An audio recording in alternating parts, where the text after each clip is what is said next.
You know how it goes. The second you share the happy news that you're expecting, it starts. It's like a switch flips, and suddenly everyone, your mom, your best friend, the guy at the corner store, they all become these self-proclaimed experts in the great gender guessing game.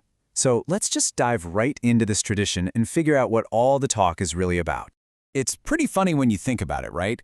This secret committee of gender predictors just activates out of nowhere. They'll give you a quick once-over, analyze the way you're walking, what you're craving, the shape of your bump, and then, boom, they deliver their verdict with total, unshakable confidence.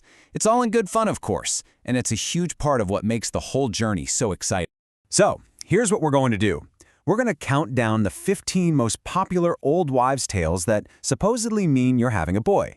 We'll sort through the fun myths and the facts, and stick around, because I'm going to reveal the one sign that moms across the board absolutely swear by way before any doctor's appointment can confirm it. Okay, let's get this countdown started with number 15. And trust me, this is a sign that a lot of pregnant women are very happy to hear about. That's the one, less morning sickness. The old story goes that if you're lucky enough to skip the worst of that early pregnancy nausea, you might just have a little boy on board. Now, is there any hard science to back this up? Not really, but it's an experience shared by so many moms of boys that you just can't ignore it. All right, coming in at number 14. This one is all about those sudden, powerful cravings and your new best friend, the refrigerator. You've probably heard this one. If you find yourself reaching for a bag of chips instead of a chocolate bar, or you can't get enough pickles and salty snacks, the tale says you're expecting a boy. It's like the little guy is already placing his order for savory foods right from the get-go. Okay, next up, let's get into the signs people think they can spot just by looking at you. We're talking everything from your glow, or lack thereof, to the very shape of your baby bump. Now, we're going to group a couple of the biggest bump theories together here. Coming in at number 12 is the idea that you're carrying low. And right along with that, at number 7, is the belief that a pointed, sort of football-shaped bump is a dead giveaway for a boy. People swear by these. But, what we understand today is that the shape of your bump has a lot more to do with things like your own muscle tone, where the placenta is, and just what position the baby happens to be chilling in that day. It's super fun for guessing, but definitely not a science. And since we're on the topic of appearances, let's run through a few more of these so-called beauty signs.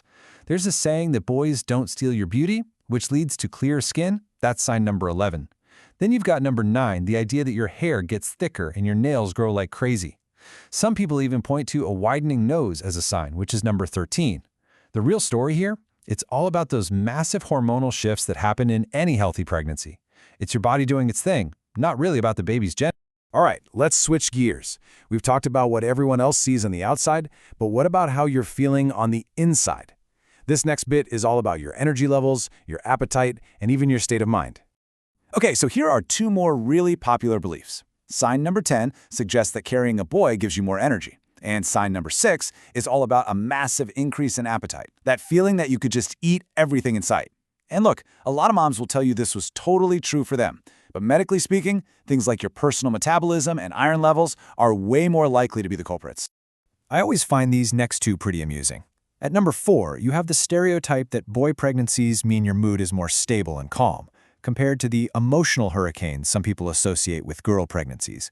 Then at number 5, there's the classic pregnancy brain, that feeling of being forgetful and foggy, which some say is stronger with boys. Of course, these are just fun generalizations. Don't take them as gospel.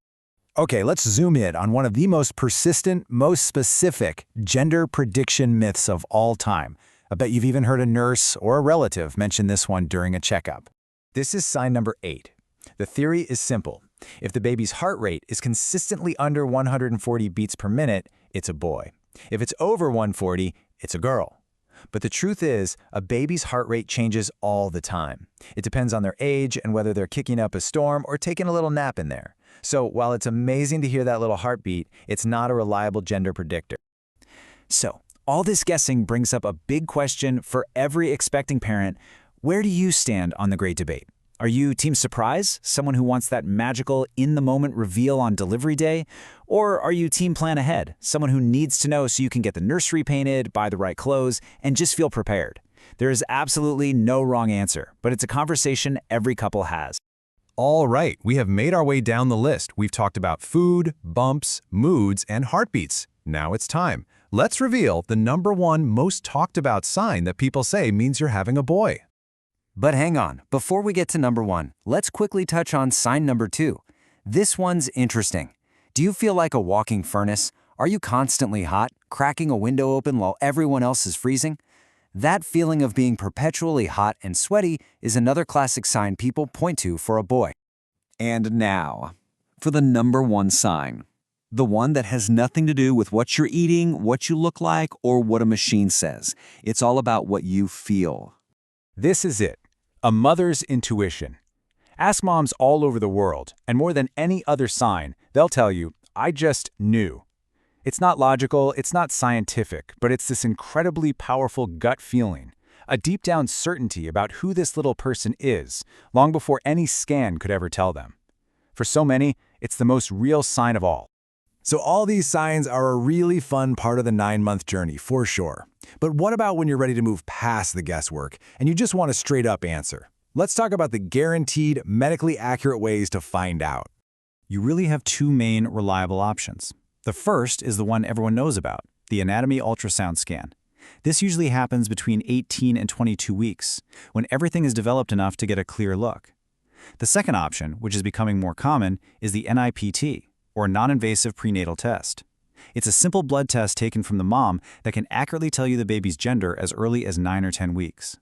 Now, it's good to keep in mind that even with these medical tests, an instant answer isn't always a given. Sometimes your little one is just not in the mood to cooperate. They might be crossing their legs or in a tricky position, blocking the view on the ultrasound. You might need to go back for a second look. And remember, the main point of that big scan is to check on the baby's overall health. The gender part is just a bonus, and some hospitals might even have specific policies about when and how they reveal it. So we have gone deep on all the folklore for Team Blue. But that leaves a pretty big question hanging in the air, doesn't it? What about Team Pink? What are all the secret signs and old wives' tales that supposedly mean you're having a girl? Well, we're going to get into all of that in our next explainer.